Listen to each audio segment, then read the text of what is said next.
Chapter 7 The Burning of the Books. The Dragon King watched the bonfire as it blazed up toward the sky. Around the fire, the air was thick and wavy. Bamboo books were stacked beside the fire, waiting to be burned. "Hurry," said the scholar. They jumped down from the cart and joined the crowd by the bonfire. The Dragon King shouted to the soldiers. They began throwing the books into the fire. The bamboo crackled as it burned.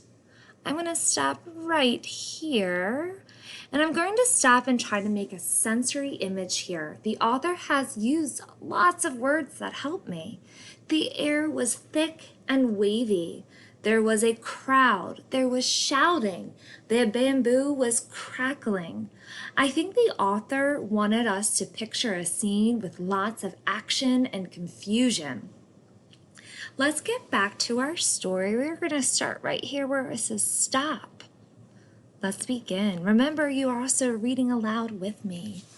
"Stop!" cried Annie. Jack grabbed her. "Quiet!" he said. Annie pulled away. "Stop!" she shouted again, but her voice was lost in the noise of the roaring fire.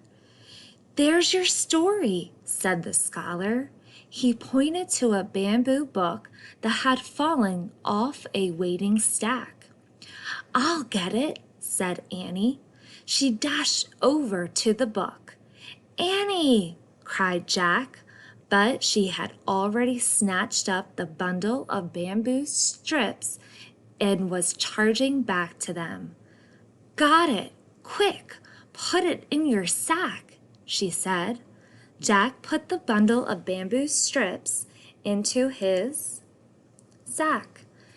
Then he looked around fearfully. He gasped. The Dragon King was glaring at them. Then he headed their way. "Seize them!" the Dragon King shouted. "Run through the burial grounds," the scholar said to Jack and Annie. "The soldiers will be afraid to follow. They fear the spirits of the ancestors." "Thanks," said Jack. "Thanks for everything." "Good luck," cried Annie. Then she and Jack took off. Soldiers shouted after them. An arrow whizzed by. But Jack and Annie kept running. They ran down the path to the burial grounds. They jumped over the low brick wall and ran between the huge mounds of earth. Suddenly, arrows filled the air around them. The archers were shooting from the tower. "Look!" cried Jack. There was a doorway in one of the mounds.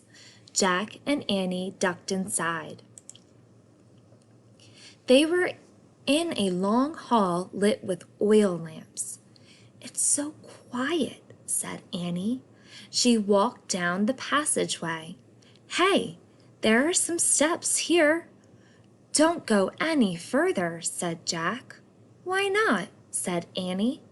"We don't know what's down there," said Jack. "This is a burial tomb. Remember, it's creepy." "Let's just take a quick look," said Annie. "Maybe it's the way out of here." Jack took a deep breath. "You might be right," he said. "Okay, but go slow." He didn't want to stumble upon a dead body. Annie started down the steep steps. Jack followed. The lamps lit their way as they kept going down and down. Finally, they reached the bottom. Jack blinked. Even though oil lamps glowed everywhere, it was hard to see at first. When Jack's eyes got used to the strange light, his heart nearly stopped. "Oh man," he breathed. They were in a room filled with soldiers, thousands of them.